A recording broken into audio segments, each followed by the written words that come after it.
ሞቅታው ተመችቶት የተቀመጠ እንትን እሳቱ ሲጨምርባት ይወጣል። ለም በብሎት ደስ ያለው እሳቱ ወገን ክሲል ቻሌንጁ ሲመጣ በጣም ፊልተር ያደርገዋል። አንዱ ወንድሙን አሳልፎ ይሰጣል። ዓለም ላይ ማርኬት ላይ ያወጣዋል። ማርኬት ኦሪየንትድ አይደለንም እኛ፣ ሰው ማዳን ነው ስራችን። ግን በቃ አንዱ ምልክቱ ይሄ ነው አለ ጌታ ኢየሱስ ክርስቶስ። በቃ አሳልፎ ይሰጣጣሉ ሰዎች፣ ከዛስ ይጠላላሉ። እንደውም አለ ይጠላላሉ። አየህ፣ ይሄ ነው እውነተኛ ቤተሰብ። ይሄ ነው ደጅ ያለው ቤተሰብ አይደለም። ዓለም መቼም ቤተሰብ ልትሆን አትችልም። ሰይጣን መቼም ፋሚሊ ሊሆን አይችልም። መቼም ቢሆን ሊገል ነው ፕሮግራም የሚያደርግብህ።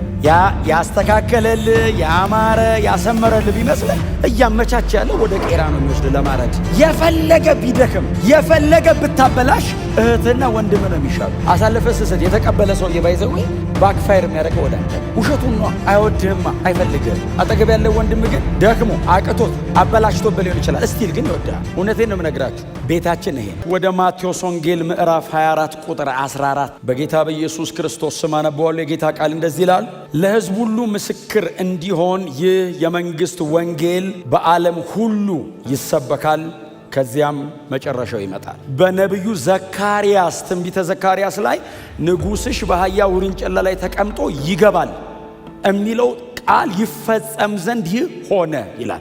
ስለዚህ አስቀድሞ በነቢዩ ዘካርያስ በድህረ ምርኮ ዘመን ማለት ነው፣ በነቢዩ ዘካርያስ የተነገረ ትንቢት አለ።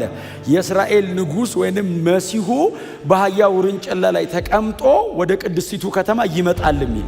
ስለዚህ ጌታ ኢየሱስ ክርስቶስ ውርንጭላይቱን ፍቱና አምጡ፣ ባለቤቷ ለምንድን ነው ብሎ ቢጠይቃችሁ ለጌታ ታስፈልገዋለች በሉት አለ። እድለኛ ባለቤት ነው፣ እድለኛ ውርንጭላ ነች።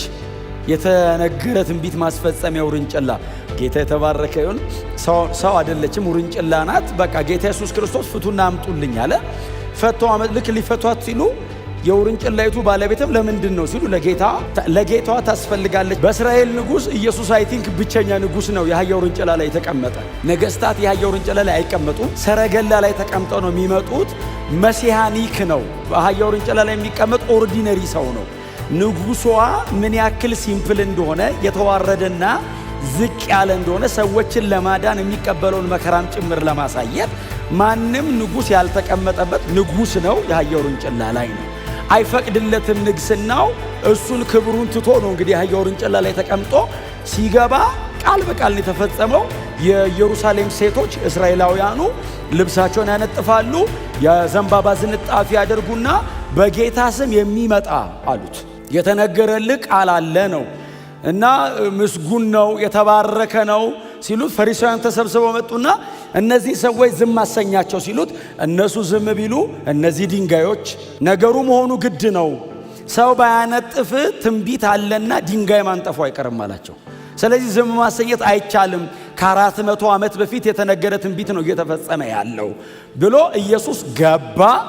ጌታ ኢየሱስ ክርስቶስ ወደ ኢየሩሳሌም ከገባ በኋላ ያገለገለው ቤተ መቅደስ ነው።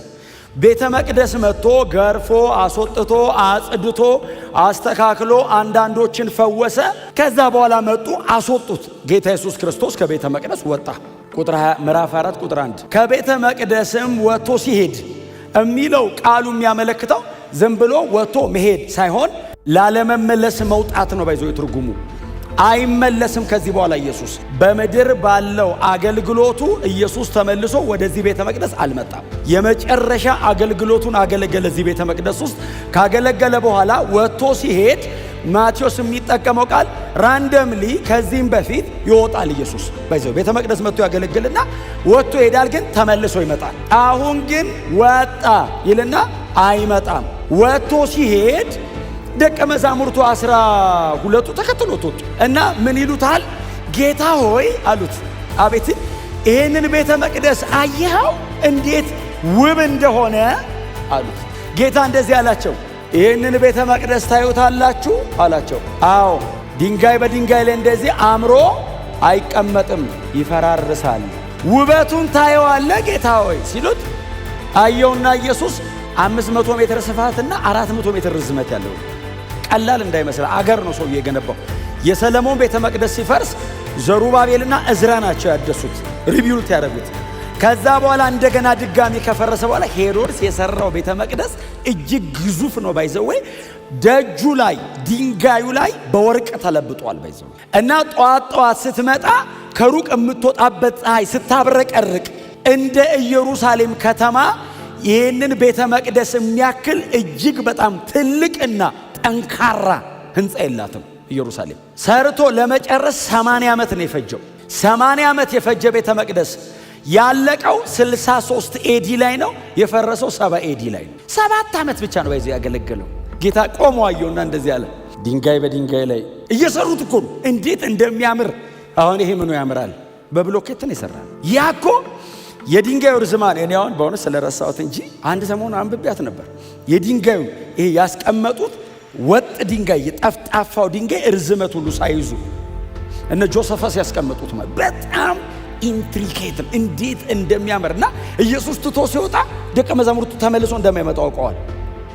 ይሄው እንዴት እንደሚያምር ጌታ ሆይ ጠልጠለ የምትወጣው ነገር ሲሉት ይሄ ድንጋይ በድንጋይ ላይ ተከምሮ አይቀርም ይፈርሳል ሲላቸው ደንግጠው አይተና ሄደ። ወደ ደብረ ዘይት ተራራ ላይ ወጥቶ ተራራ ላይ ቁጭ አለ። ያወራው ነገር ሁለት ጥያቄ እንዲጠይቁ ውስጣቸው ጭረት አመጣ። ሁለት ጥያቄ ጠየቁት። የመምጣት ምልክት እንዴት ነው? የዘመኑስ መጨረሻ ምን አይነት ነው? ልትመጣ ስትል እንዴት ነው መምጣት የሚከናወነው? ደግሞ ስለ ዘመን መጨረሻ ነው እያወራ ያለው። አዎ የዘመኑ መጨረሻስ ደግሞ ምን አይነት ነው? መቼስ ነው ሲሉት ጌታ ኢየሱስ ክርስቶስ ለነዚህ ጥያቄዎች የሰጠው መልስ በዘመኑ መጨረሻ ላይ ምንድነው ምልክቶቹ? ኢየሱስም እንደዚህ አላቸው፣ ማንም እንዳያስታችሁ ተጠንቀቁ። ማንም እንዳያስታችሁ ተጠንቀቁ። እናንተ ለማን ይሄንን እየተናገረ ያለ? ለደቀ መዛሙርቱ፣ ለተከታዮቹ፣ የእርሱ ነን ለሚሉ ለነሱ እንዳትስቱ፣ እንዳያስቷችሁ ተጠንቀቁ። በእኔ አትሰናከሉም፣ እኔ አላስታችሁም። እንዳያስቷችሁ፣ የሚያስታችሁ በደጅ አለ። በወንጌል እውነት ላይ ጸንታችሁ ቁሙ፣ እንዳያስቷችሁ። አይናችሁን ከተከላችሁበት ቦታ እንዳይነቅሉባችሁ፣ ዳይቨርት እንዳታረጉ። የእውነት ለውጥ፣ የእውቀት ለውጥ፣ የአቋም ለውጥ፣ የእምነት ለውጥ እንዳታረጉ። እያወራ ያለሁት ስለ ዲኖሚኔሽን አይደለም። እያወራ ያለሁት በክርስቶስ ኢየሱስ ስለማመን ነው እየነገርኳችሁ ያለሁት። እንዳያስቷችሁ አሳች በደጅ አለ፣ ተጠንቀቁ አለና ብዙዎች እኔ ክርስቶስ ነኝ በማለት ይመጣሉ። አሁን የመጨረሻው ዘመን እኮ ነው። እኔ ከሄድኩ በኋላ እኔ ያለውማ አይመጡም ማለት እኔ ያለዋ እኔ ከሄድኩ በኋላ እኔ ክርስቶስ ነኝ ብሎ ይመጣሉ። ስለዚህ እኔ ስመጣ ያስታውቃል። የእኔ አመጣጤ አለ። እነሱ ግን በየቦታው ብቅ እያሉ እኔ ክርስቶስ ነኝ ተከተለኝ ይላሉ። እንዳትሳሳቱ። ኢየሱስ ሲመጣ ከሰማይ ነው የሚመጣው፣ ከጎን አይመጣም። ከጎን ብቅ የሚል ኢየሱስ የለም። ከዚህ በኋላ ከሰማይ ነው የሚመጣው። ከቅድስት ድንግል ማርያም እንደተወለደው ከዚህ በኋላ እንደገና የሚወለድ የለንም። ከብሮ የሚመለስ ነው ያለን። እንዳትሳሳቱ፣ እንዳያስቷችሁ። ከጎን ብቅ እያለ እኔም ጋ አለ፣ እኔም ጋ አለ፣ አግኝቼዋለሁ፣ ተገለጠልኝ፣ ሌሊት አብሮ እንዳትሳ እኔ ክርስቶስ ነኝ በማለት በስሜ ይመጣሉ። በስሜ ምን ማለት ነው? በስልጣኔ ማለት ነው። ባይዘው የት ድረስ ይሄዳሉ? ያመኑትን ወይንም የተመረጡትን ለማሳት ምልክቶችን ሁሉ ከሰማይ ያደርጋሉ። በስሜ ይመጣሉ ማለት ዝም ብሎ እኔ ክርስቶስ ነኝ አይደለም የሚለው ምልክት ሁሉ ያደርጋሉ። አንዳንዶች ምልክት የሚታይ ነገር ያደርጋሉ። እና እንዳትሳሳቱ ከሐሰተኛው መንፈስ ተጠንቀቁ አላቸው። ማን ነው የሚለው? ደቀ መዛሙርቱን።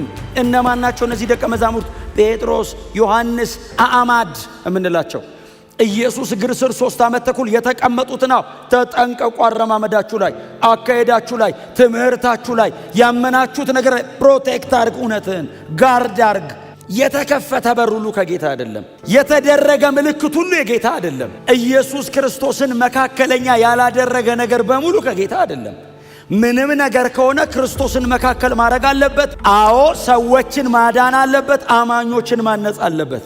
ኢየሱስ የሌለበት ሌላ ነገር ፕሮሞት የሚያደርግ ወንጌል የለም። እሱ ልዩ ወንጌል ነው። እኔ ክርስቶስ ነኝ ብለው ይመጣሉ።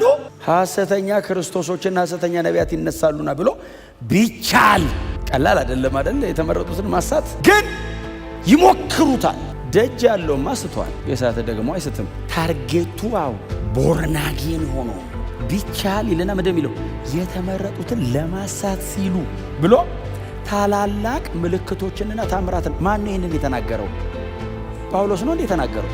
ጴጥሮስ ነው እንዴ? ጌታችን ኢየሱስ ክርስቶስ እንደዚህ ያለ ታላላቅ ተአምራትን ያደርጋሉ አለ። ምን ለማድረግ? ለማሳት። ስፒሪት ሻርፕ መሆን አለበት። በምንድን ነው የምንለየው? እውነት ልብ ውስጥ መሸሸግ አለብን።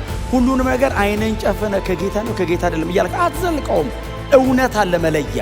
የእግዚአብሔር ቃል አለ ዲዘርኒንግ ስፒሪት የሚሰራበት። አይ እንደ ክርስቶስ ኢየሱስ ወንጌል እንደ ተሰበከልን እውነት ካልሆነ ኖ የእግዚአብሔርን ቃል ከፍተ ነው ሚዛን ላይ የምታስቀምጠው። እንደ ኤፌሶን ቸርች ሐዋርያት ሳይሆኑ ሐዋርያት ነን ያሉትን ለይተህ አውቀሃል።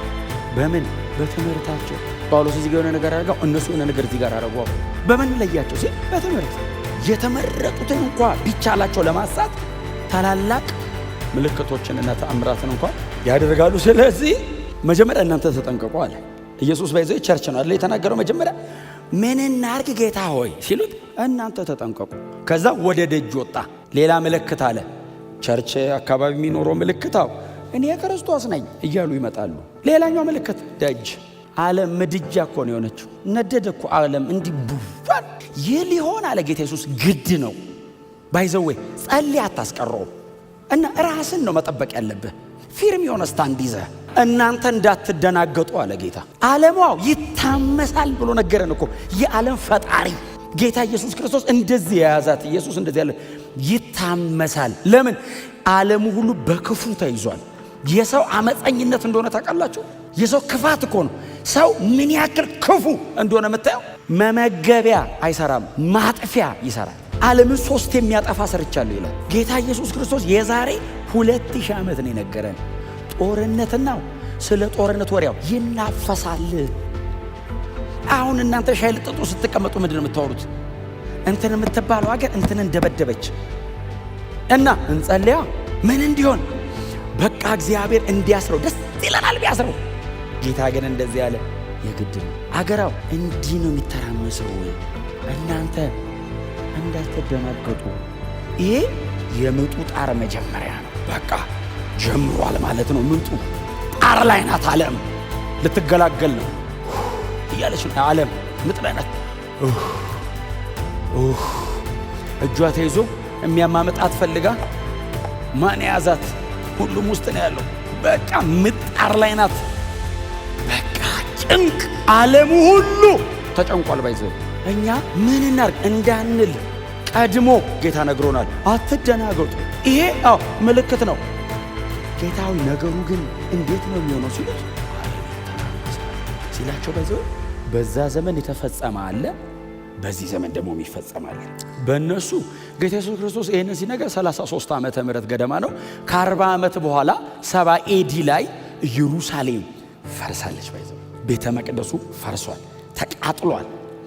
ኢቭን መልሰው መገንባት ፈልገው መሰረቱ የት ጋር እንዳለ እንኳን እስኪጠፋ ድረስ ነው በዚህ ሮማውያን ያጠፉት። ቶታሊ ነው ባይዘው ያጠፉት። ጌታ ኢየሱስ ክርስቶስ መፍረሱ አይቀርም ሲል ባይዘው ናድ አይደለም ያደረጉት፣ ቶታሊ ያጠፉት ከቦታው ላይ። ባይዘው ወርቅ ነቅለው እንዳልወሰዱ ታውቃላችሁ። በእሳቱ ምክንያት ቀልጦን የጠፋው ወርቁ ራሱ ወደ ውስጥ አቅልጠውታል። ወርቁ እሳቱ ማለት ነው ሙሉ ነው በርናውት ነው ያደረጉት።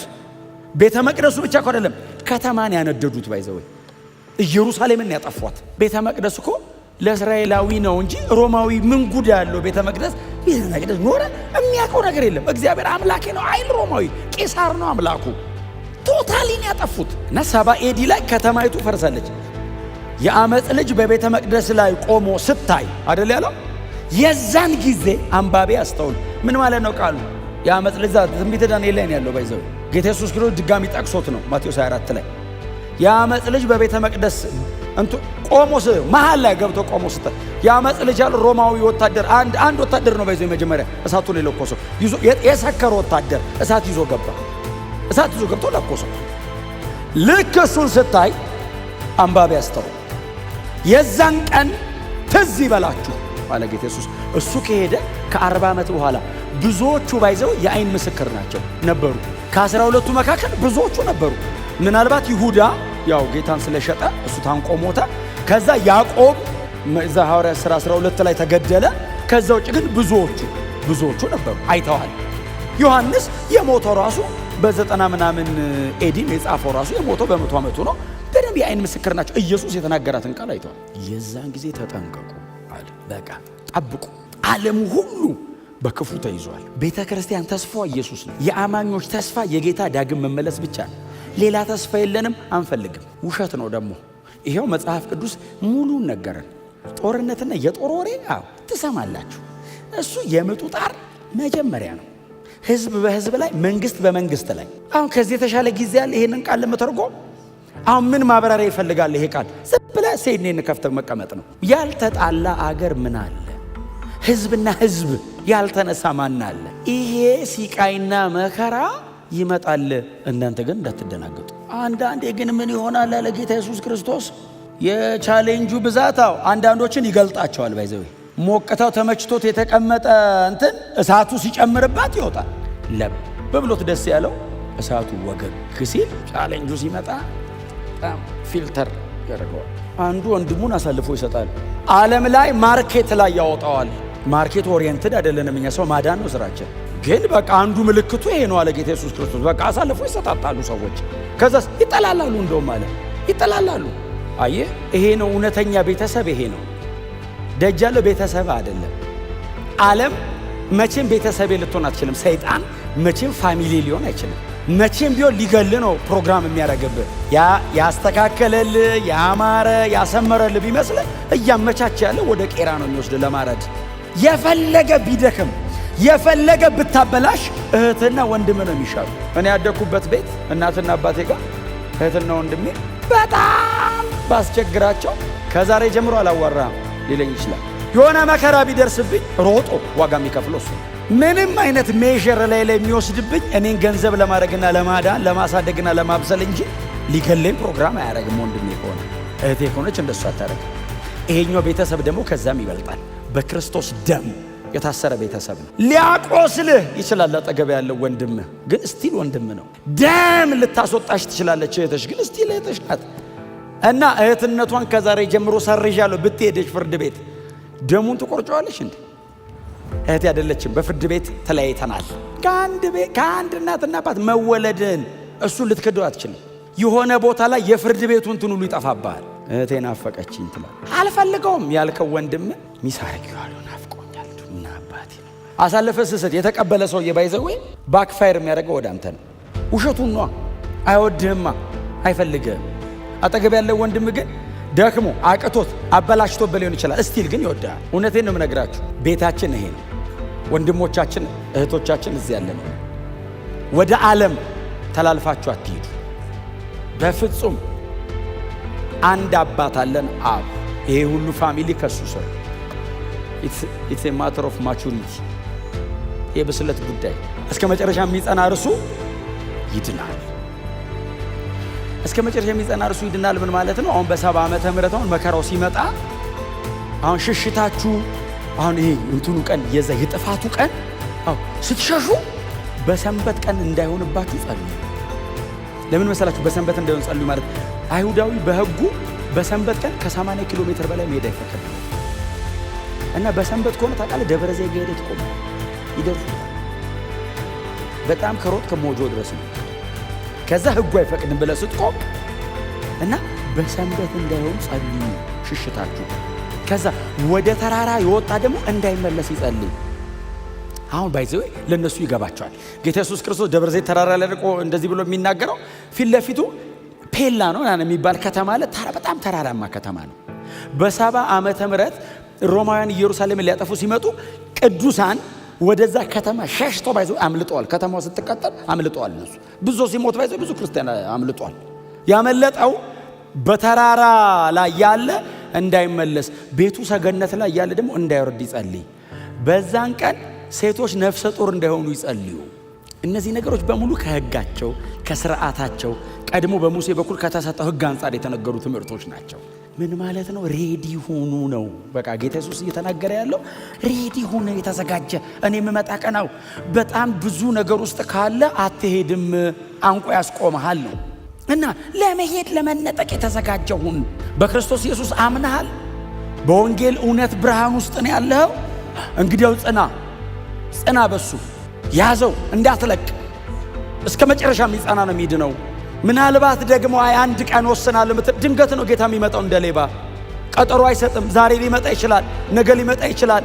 የሚመጣበትን ቀን ቢናገር በዚህ ዓመተ ምህረት በዚህ ቀን እመጣለሁ ቢል ባይዘው ወይ ሰው እስከ ዋዜማው ድረስ እንደፈለገ ኑሮ አለ ምህረቱ ብሎ የዋዜማው ቀን ጌታ ሆይ ብሎ ሱባኤ አውጆ ሳምንቷ ሙሉ ጾሞ ይሄዳል። ጌታስ እንደ ሌባ ነው የሚመጣው ድንገት እና ሁሌ የተዘጋጀ። እስቲ አሜን በሉ።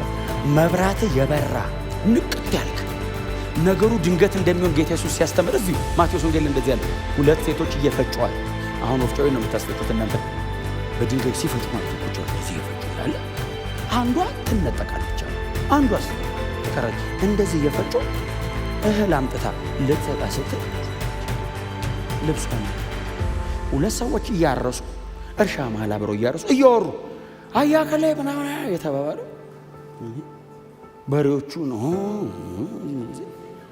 ምንድነው እርሻውን የምታበላሸው ሲል ሰውየው የማይመለስበት ሀገር ድንገት ራፕቸር ድንገት ነው፣ ንጥቀት ድንገት ነው። እና የነቃችሁ ተዘጋጁ። ጌታ ይመለሳል። ኢየሱስ ይመጣል። በቅርብ ነው የሚመጣው። ይሄው የነገረን ምልክቶች በሙሉ ሆነዋል፣ በሙሉ እና የቀረን ትንሽ ነው። በጣም ረጅሙን 2000 ዓመት መተናል። በጣም ትንሽ ናት የቀረችን። በመጣንበት ትንፋሽ ጨርሰናት እንውጣ። ሐዋርያት በጀመሩበት ስፒድ መሄድ አለብን። እኛ በቃ ወንጌል እየሰበክን ሰዎች እየዳኑ በእኛ ላይ እየተጨመሩ እነሱን ያጸናን እንጠብቀዋለን። ጌታችን ሲመጣ በጣም ብዙ ሕዝብ አብሮን ወደ ሰማይ ይሄዳል። እመጣለሁ ነው ትምህርቱ እኮ። እስክትመጣ እንዴት ይሆናል ነው ጥያቄው። እንደዚህ ይሆናል አለ። ያንተስ የመምጣት ምልክት ሲሉት ድንገት ነው የሚሆነው። እኔ ዓለሙ እንደዚህ ነው የሚሆነው። እናንተ እንደዚሁ እኔ ድንገት ነው የሚመጣው። ድንገት በዚህ ቀን አልልም፣ ድንገት ነው የሚመጣው እና ሁሌ ዝግጁ ነው። ጠዋት ስትነሳ መሳሪያን ወልውል፣ የእምነት ጋሻህን ወልውል፣ ጥሩርህን ወልውል፣ የራስ ቁርህን አስተካክል፣ ሬዲሁን፣ ሁልጊዜ የተዘጋጀውን። ለምን ድንገት ነው የሚመጣው። የመምጣቱ ምልክት የታለ አሉ 2ኛ ጴጥሮስ ላይ። አንዳንድ ዘባቾች አለ ጴጥሮስ ጥንት እንደነበረው አሁንም እየሆነ ያለው ምን አዲስ ነገር አለ ይላሉ። እነዚህ ዘባቾች ናቸው። ጌታ ድንገት እንደ ሌባ ይመጣባቸዋል። ኢየሱስ በቅርብ ይመጣል።